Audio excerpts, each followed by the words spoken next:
My full name is Kurt Reich. My name is Inge. I was born in Germany.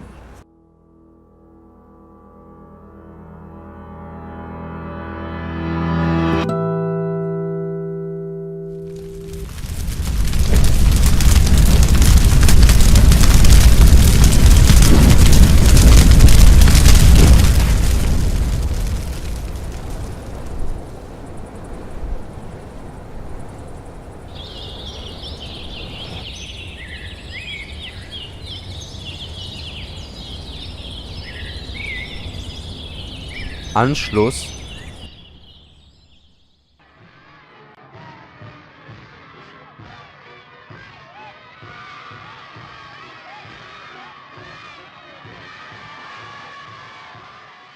I can tell you that when Hitler came on March 13, 1938, he was absolutely welcomed by most of the Austrian people.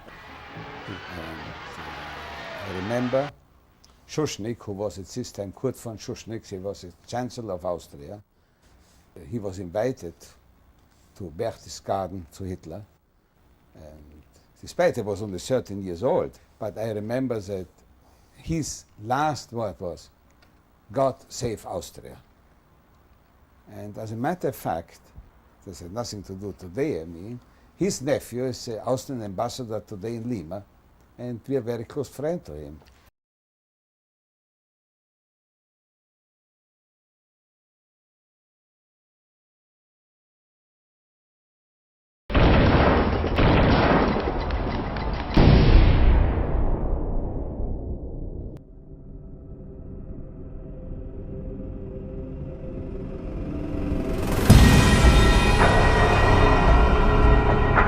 Kristallnacht.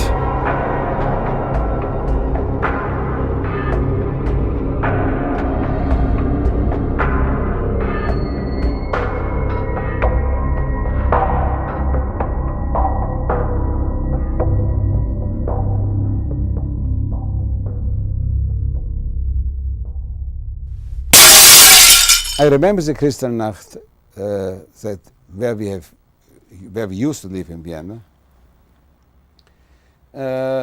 We learned, of course, in the same evenings that they burned down one of the synagogues.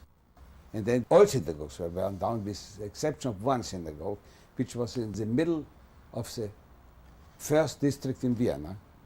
Because if they would have burned down this synagogue, they would have burned down maybe part of the first district. This is the most important district in Vienna. So this is the only synagogue which survived the Kristallnacht in Vienna. My father always thought that nothing would happen to him. He even was fighting in the First War. He got the Iron Cross from Germany, so he always said to me, nobody would do something. I was fighting in the First War. He was chief of infantry. He had his diplomas. He had everything, and for him it was unbelievable that they could do something. I remember the Kristallnacht. Well, the Nazis came into our house, took my father to the concentration camp. This time it was Buchenwald. They took him to Buchenwald, didn't tell us where they are taking him. Put my mother and myself to a room, locked it, and we were in a room together, wondering what's happening. We were so scared to death when they came, these tall soldiers. It was a terrible feeling. After 2 hours or more, they unlocked the door. In the meantime, they destroyed all our belongings, but everything.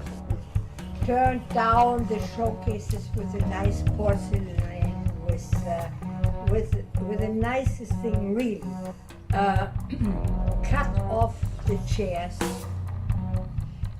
cut off the carpets, turned down everything, furniture, everything. And in order to be sure that really everything is destroyed and we couldn't do anything more with them, they threw out wine, liquor. They took out everything what they found, yeah, from Joseph, and throws it over the carpets and everything. And when we came out, then they invited us. They said, "Now, Mrs. Böhm, you can come out and admire your beautiful apartment or house." And this I would never forget. You know, to see all the things, it was terrible. And after this, they left.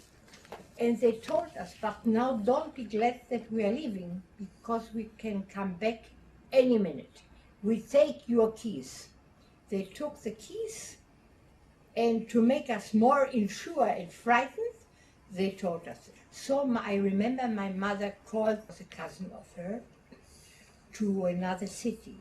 The cousin came immediately. She slept with us.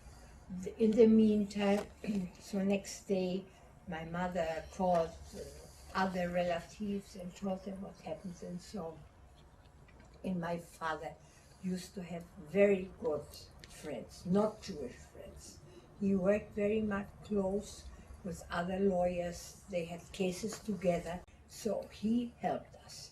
He came immediately to our house. It was forbidden.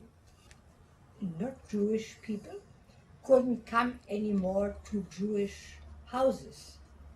The worry was more for them than for us, because they could have get punished too. But anyhow, he said, "I helped my Jewish friend." He went with my mother to the embassies to try to get a visa to get out.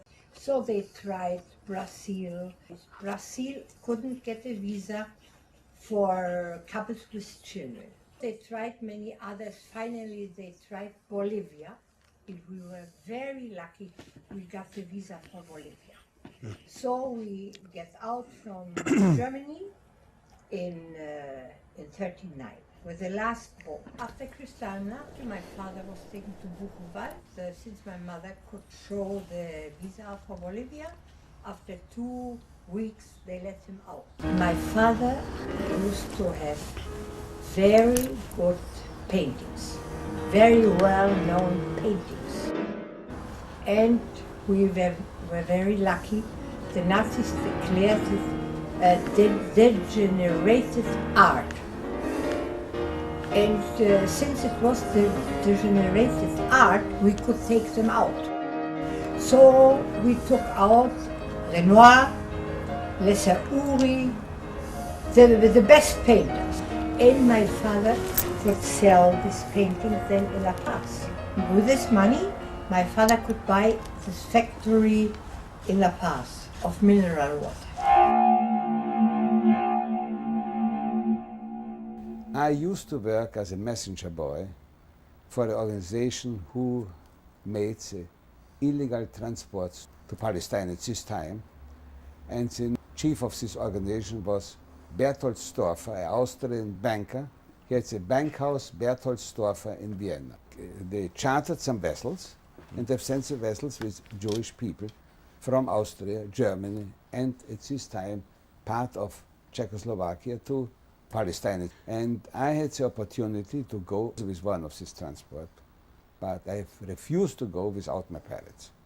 Since my father was not picked up after the Kristallnacht by the Nazis and sent him to the concentration camp, he was not allowed to go in one of these transports to Palestine. So I told him, I'm not going alone, and my parents are staying in Europe. After this, they was not permitted to leave Austria. So I was, at this time, people who picked up the furniture from Jewish who went to the concentration camp, and I picked up the furniture. They put it in a warehouse for the Nazis. A few days before I was 18 years old, I was called by the Gestapo to go to pick up the people. So I told them, definitely I'm not going to do this. They closed the streets, and they put with a big truck, there were 10, 15 or 20 people, Jewish people, and with a couple of SS, 3 SS men. They closed the street, we had all on the doors, not only here on our jacket, we had the Magen David. This was also on the doors of Jewish apartments. Where you had, in one apartment you have 10, 15 people living. So they were absolutely aware who is living in this condominium. And the people picked up, the Jewish people were told that you can stay a couple of hours, make your suitcase, 20 kilos, not more, put everything what you like to go with you. Then the truck came again and picked up the people. I have refused to do that, and it's the same evening we were picked up from the Gestapo in Vienna. They put me in some different camp where I should go to Poland. At this time we were not aware where we are going. And they put me in for the concentration camp, for the place where we should go to Poland. And there was one camp for Theresienstadt in Czechoslovakia. It was a famous ghetto in Czechoslovakia, near Prague. I guess it was 50, 60, maybe 30, 40 miles from Prague, distance from Prague. And Mr. Storfer intervened for me at the Gestapo. And they put me, after 3 days, they put me in the same camp with my parents. So we went together to Theresienstadt.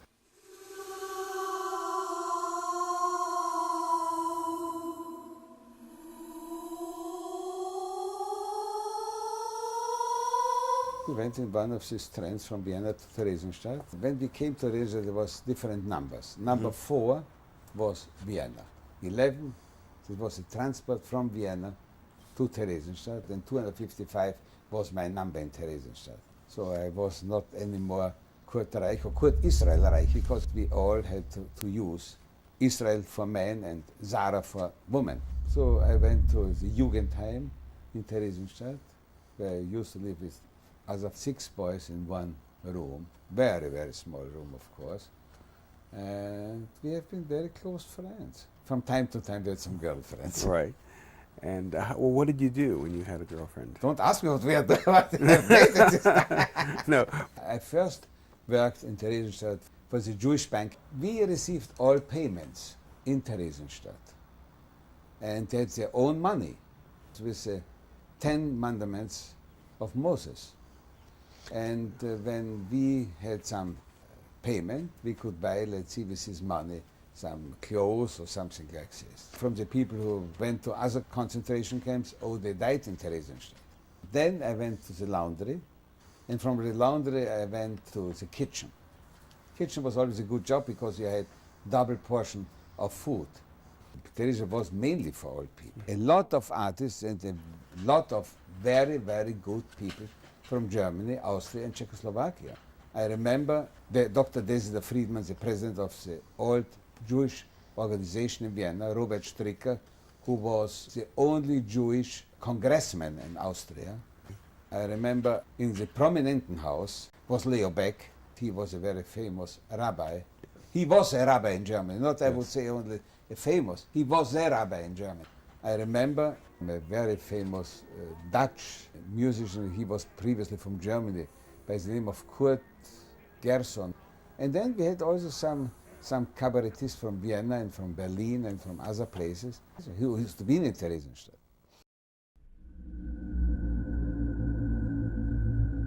Auschwitz.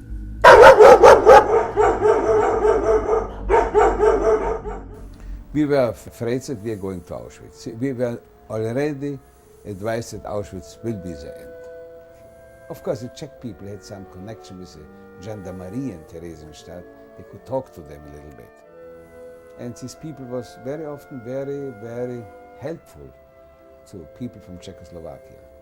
But this information was never confirmed because nobody came back from Auschwitz to Theresienstadt. We had no idea what happened outside Theresienstadt. I have no idea who made this election, but I'm sure Theresienstadt received the instruction to prepare, let's see, 100,000 or 2,000 people, and they prepared this. I don't remember how many people, must be a few thousand. And we went in these famous cattle cars. There were 80, 100 people sitting on the floor. There was nothing for toilets, for food, nothing, absolutely nothing. Then we arrived in Auschwitz. I don't remember how many hours, must be also 15, 20 hours or something like this.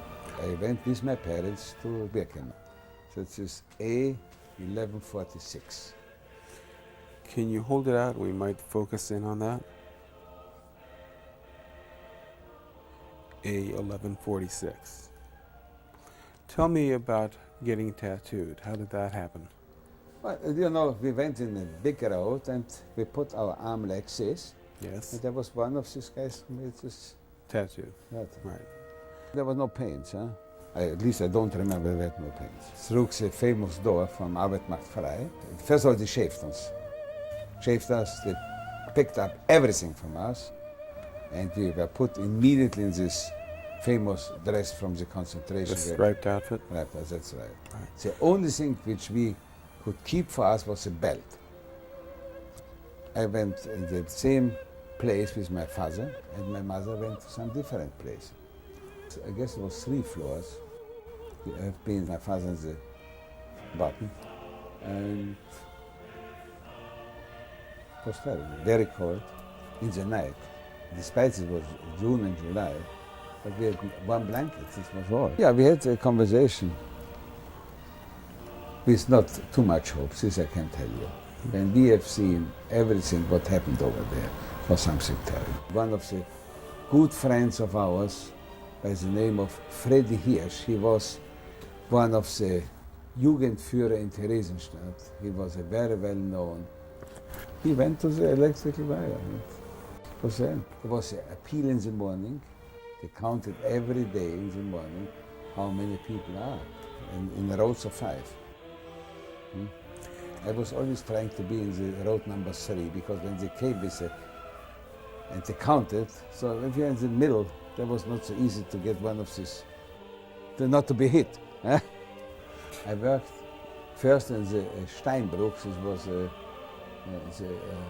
they picked up Where they break stones? etc. And then I worked in the kitchen. And when I worked in the kitchen, it was only 4 or 5, 6 weeks. I had every day double food. One day was for my father, one day was for my mother, and one day was for me.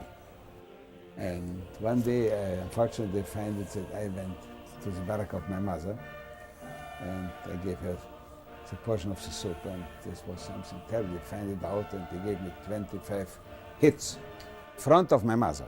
What did they hit you with? With some of these Sticks? Yeah. I tell you one thing, at this time, my mother suffered more than I suffered. Believe me this.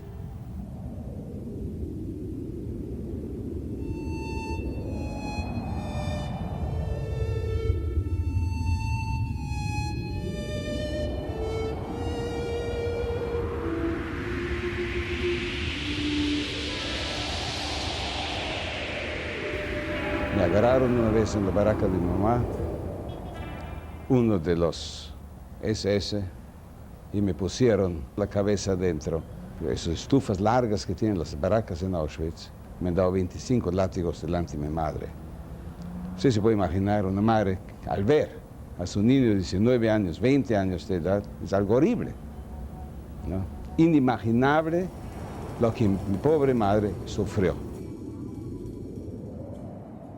Both of my parents were in very good health, but they are not youngsters.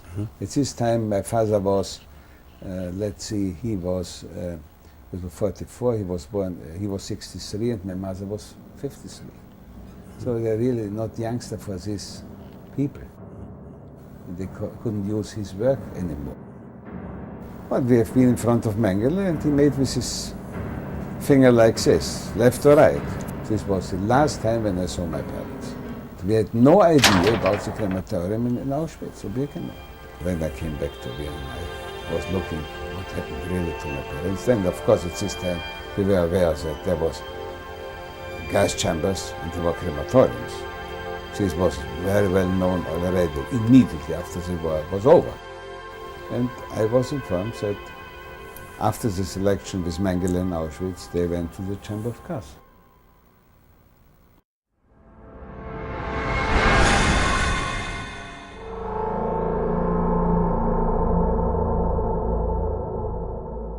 Well, they made a selection of 1,000 young people between 18 and 45 years. So we went to Schwarzheide.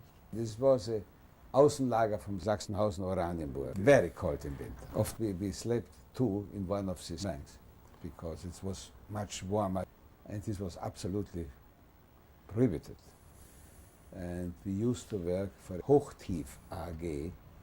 Hochtief is the biggest German construction company still today, and we worked for them to make bunkers for the German people who used to work in the Brabak. It was the Braunkohle and Benzin AG. We had some bombardments also in Schwarzheide. And this was something terrible because the Germans went to the bunkers and we have been in the barracks in Schwarzheide. And when the Russians came near Berlin, one morning, this was on April 19 or 20, they put us on the gate of the Schwarzheide concentration camp, and we walked. We had no idea where we are going. About 18 days marching, and we have been eating grass. Or we have been staying a few days in the football, in the soccer place. But this was really all. This was something, I would say, the most terrible time in my life. This Todesmarsch from Schwarzheide to Theresienstadt. Before we came to Theresienstadt, the Germans told us nobody is permitted to turn around. We have to go direction this and this way. And from one moment, there was no SS anymore. They were aware that's the end of the war. This was on May 7, 1945. So we went into Theresienstadt, were received by Jewish people who put us in some hospital, but they called it this time hospital. And I was there about 12 days. People are happy because the Russian came. We arrived on May 7 in the evening, and May 8 in the morning the Russian came to deliver us Theresienstadt. Unfortunately, a lot of these people who were so hungry, they eat so much that they died because the stomach was not used to eat. I had a very good friend. When the Russians came, they gave us big cans of food, etc. They eat the food like this. And I had a very good friend who died 3 days after we were liberalized. I had 70 pounds.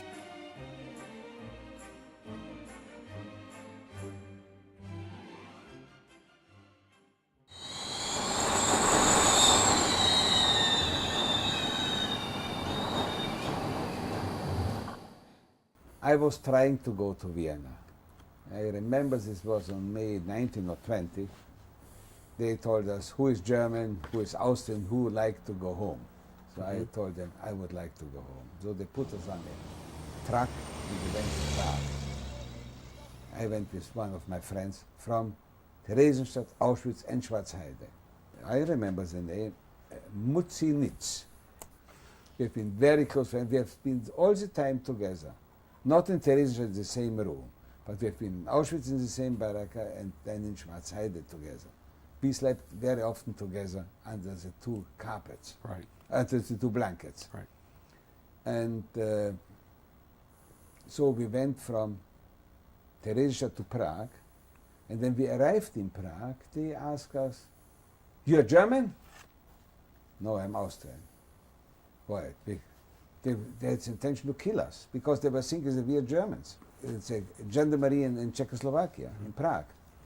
So the only few words which I remember from Czech was Nemetzki, this is German, and Žid is a Jew. So I told him, no German, no Nemetzki, Žid. And I showed him the number. And then after long discussion, they gave us freedom, and we went between Prague and Vienna in 7 days, walking, going by train, stealing bread when we saw some bread in one of these old houses in the country outside of Prague, but between Prague and Brünn to Bratislava, and from Bratislava to Vienna. And I arrived in Vienna on May 27.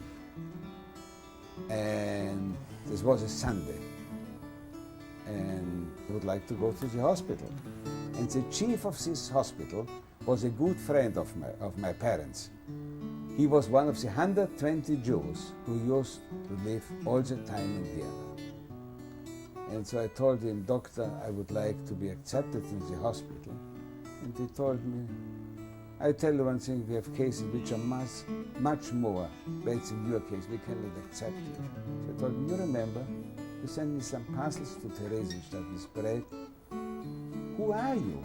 So I told him, I'm Kurt Reich. You are Kurt? This cannot be. So of course I was accepted immediately at the hospital. I was a couple of months at the hospital. They took care of me, really something wonderful, with food, with examination, with everything. After 2 months, I went out from the hospital, and 5 boys, we used to live together in Vienna, in the apartment of one of the big Nazi guys from Krakow.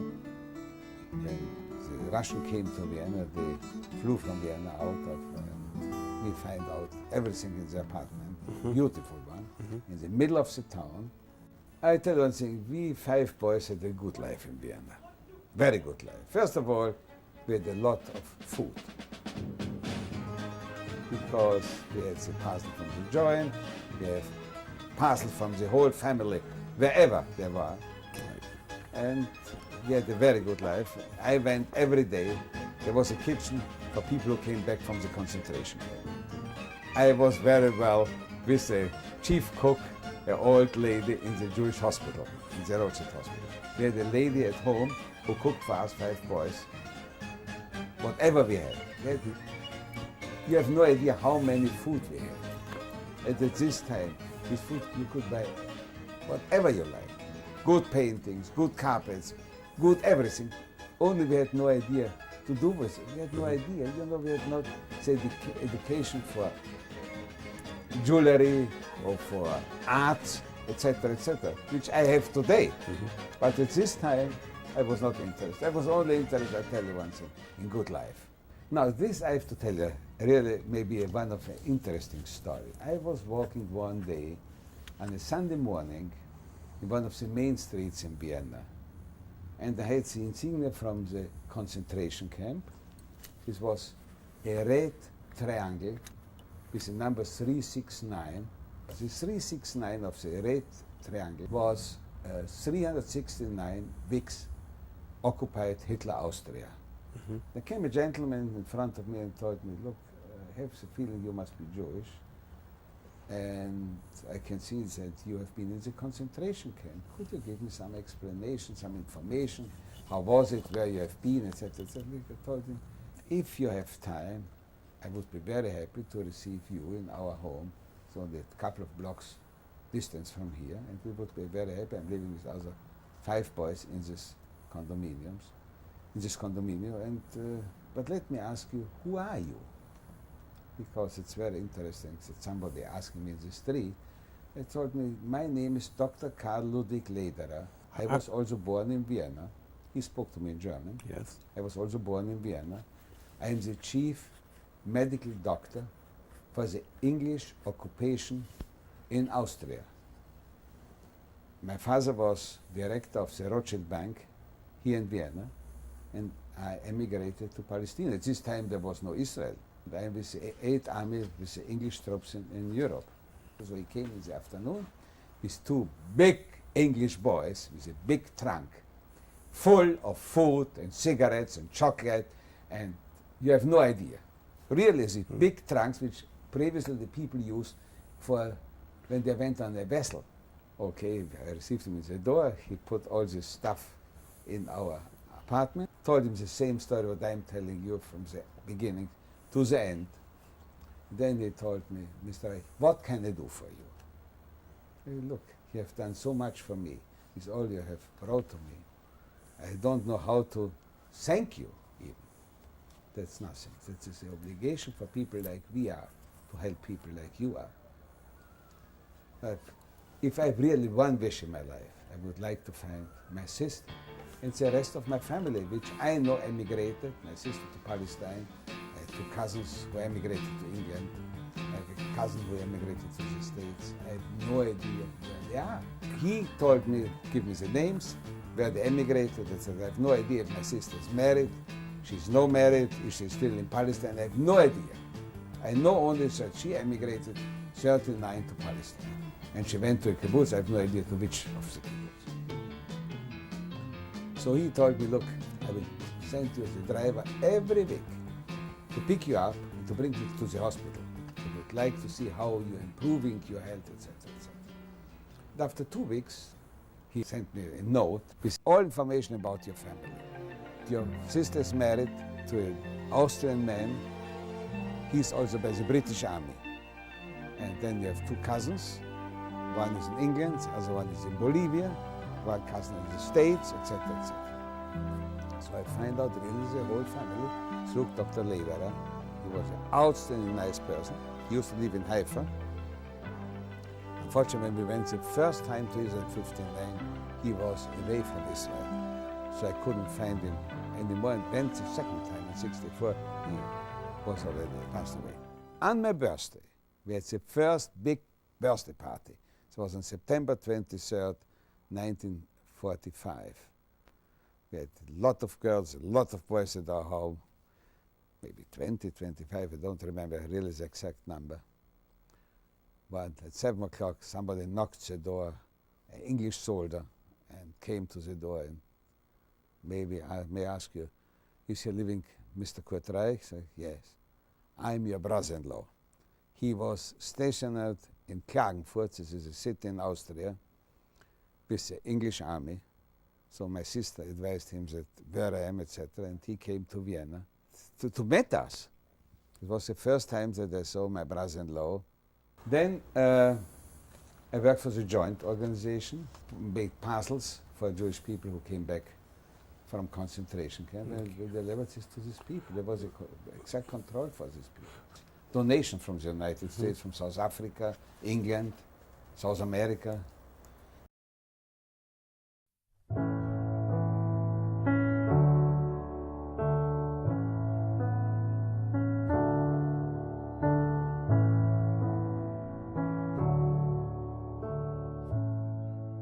I was in Vienna until November 10th, 1946. My sister were interested in going to Palestine at this time. I was really not interested because I was aware that this was a very dangerous country, and I was afraid again for war, etc., etc.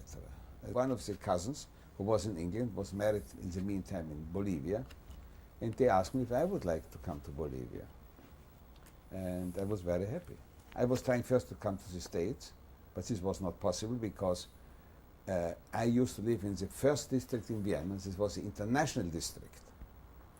If I would have used to live in Vienna in the district of the American occupation, in this case I would have received a visa for the United States. From Vienna to Paris. In Paris I picked up the visa for Bolivia. This took a few weeks. And then the joint paid me the trip on the vessel from Le Havre to Buenos Aires. This took about 4 weeks, I guess, or something like this. In Buenos Aires I could not go out from the vessel because it was not permitted because I had no visa for Argentina. I've been on the vessel 4 or 5 days, and then I took the train from Buenos Aires to La Paz, which is 5 days. 5 days and 5 nights. But this train, they're going in 4,000 meters, what is this, 12,000 feet high, that's just... I started to work as a messenger boy in the second biggest company in Bolivia by the name of Mauricio Hochschild. There was an ad in the newspaper. I had no idea of Spanish. The man of the personal apartment asked me, how is it possible you're not Jewish? Yes, I'm Jewish. How you cannot speak Spanish? Because I came only a couple of months ago. So I thought, well, where you have been? In Theresienstadt, in Auschwitz, in Sachsenhausen, in Schwarzheide. I told me, you know, my mother died in Theresienstadt, and I will do whatever I can to give a job in our company. If you start as a decent guy, and you're interested in the company, and you're honest, etc., you will make your living in this company for the end of your life. I met my husband. I was taking the elevator. I was going to take the elevator, and suddenly my husband appeared there, and he asked me, oh, you are going up also, to which floor are you going? I go to this floor, to Mr. So. Oh, I go to the same office, he says. And I wasn't sure. I wasn't sure, and I went the stairs. I left him alone with the elevator. Yeah, because he started to talk too much and I didn't like it. So we came to the office on the same time. And he laughed and said, "You see, I went walking and you were by elevator and we come at the same moment." Well, so this was the first time. Then I met him once in the bank. I had to go to pick up some money and I don't know how he was there too. And my mother was taking my money and needed some small money. Just a few, some small money. Then he came and said, "Oh, I give you the money." My mother, "No, I can manage." No, don't worry, I will give you the money. Later on you give it back to me. Okay, so he was happy. He could lend her the money. Then I didn't see him a long time, and the Witzo ball came. I used to have dance lessons. I wanted to go to the Witzo ball, and my parents said, "But with whom are you going?" I said, "With the lady. She gives me the lessons." My mother asked the lady if she's going to take me. We went together, and my now husband appeared over there. Oh, well, I tell you, he asked me for a dance, and he asked me for the next dance, so we danced all the night. Then he wanted to take me home, and the lady said, "Impossible." She promised my mother to take me home. And my husband said, "But no, I take Miss Byrne home. I am well known here, it's no problem." And so, and she didn't want to leave me with him. But he insisted so much that he really took me home. Then next week he invited me to the movie, and so on. After 4 months we get engaged, and 5 months later we got married. It was very quickly altogether. We met at the Hanukkah ball in '47. We met a couple of times before we saw each other. But the Hanukkah ball in '47, we met, and we started immediately to be in love, and this was very good.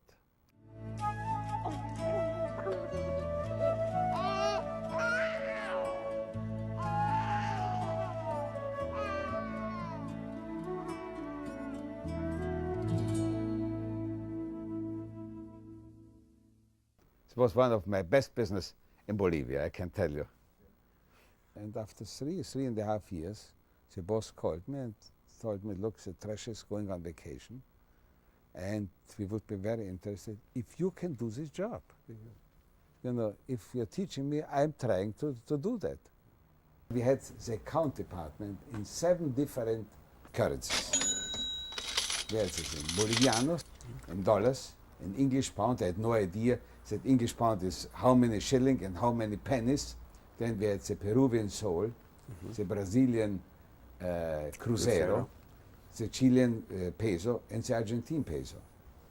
So I learned this, and I find out after the second time that I was in this job that the previous man made a lot of monkey business. He was working for the company 25 years, and he received some bribes, etc. So I told this my boss, and he told me, "I cannot believe this." It was a Bolivian. And then they find out that I was right. And this was really the beginning for me to be pushed in this company for the future. 4 years after our marriage, we went out from Bolivia. My husband was transferred to Peru because the mines in Bolivia were nationalized. Tacna, nearly 1 year, then we went to Cusco for 6 years. In Cusco, we had another child. My daughter was born there. And from Cusco, 6 years to Arequipa, 10 years. And from there, we were transferred to Japan. One thing I can tell you, we will send you to Japan and to Spain. I'm not going to Spain. I'm not a worker who started 11 o'clock in the morning the business. I don't like to have dinner at 9 or 10 o'clock in the evening. Right. That's no business. I'm not interested in a siesta between 1 and 3 o'clock or 4 o'clock in the afternoon. I don't like the banks are opening at 11 o'clock. I'm an early starter. So I've decided to go to Japan. When my term was over in Japan, we had two chances. Or go back to Peru, but I was afraid to go back to Peru because there was a dictatorship, so we went to Vienna. I opened my own company in Vienna. I left Hochschild, but I represented the Hochschild group for Austria, Czechoslovakia, Hungary, and Yugoslavia, and Vienna. But he was really very unhappy. She had the feelings that everybody is anti-Semitic, everybody's looking there, etc. I don't know. Despite it, we always spoke Spanish in the street. We never spoke German. But of course, the people in my face can see that I'm a Jewish boy. That's it. And in the case of Inge, they were not so sure that she's really Jewish. She had more face of a Spanish lady. The son was not happy in New York. Inge was not happy in Vienna, so we made a family meeting in Vienna. And we decided that we are going, Fred and I am going to Peru, and we'll see what we can do over there. Inge was, of course, very happy, so we went by N72 to Peru, and a British company offered me a job in Peru. So I told him, look, I'm only doing this for 1 year, then I will see if I will renew the contract with you. And during this first year in Peru, I was approached by Philip Brothers. This is the biggest raw material trader in the world. Very well-known company, mainly for minerals, metals, crude oil, fertilizer, etc. So I worked for them 3 years, and then I decided to open my own company. I have still a cousin in Vienna, and his wife is my first great cousin. Right. And he was with me in Theresienstadt. We used to live in the same apartment in Vienna, but really he was only thinking all the time of the bad times in our life. Okay. We went to the street in Vienna, Kurt, you remember this, and you remember this, and here was a Gestapo, and here was this, etc., etc. So this made me, I told him, look, Walter, why you're not looking a little bit more into the future? Why you're only thinking in the past time? Think in the future. It's better for you, it's better for your health. You know, I'm not talking the whole day about what happened with me. Today I'm considering this was part of my life. Maybe for this circumstances I was happy today because I know the bad things and I know the good things of life. Yeah? But many people cannot live without this time. I have a few friends who are really in the same situation. Most of them, they're thinking only in the past. I'm maybe one of the few really people who passed by all these black years in our life, looking still, despite I will be 72, in the future. I'm still optimistic. You should be always optimistic, very positive. Life can be very nice if people are optimistic and positive. There are always bad times and good times, but after bad times are coming good times. Like we're saying in German, after rain is coming the sunshine. And this I can tell you was really in my case and in the case of my family. And what is very important, I like to have good friends. And we never change our friends. We add our friends. We have here in San Diego a lot of very good friends. We have in Peru good friends. I have still some friends in Vienna. And we have still good friends wherever we are going. Because we are open-minded to people. And this is very, very important. With my dad by my side, got my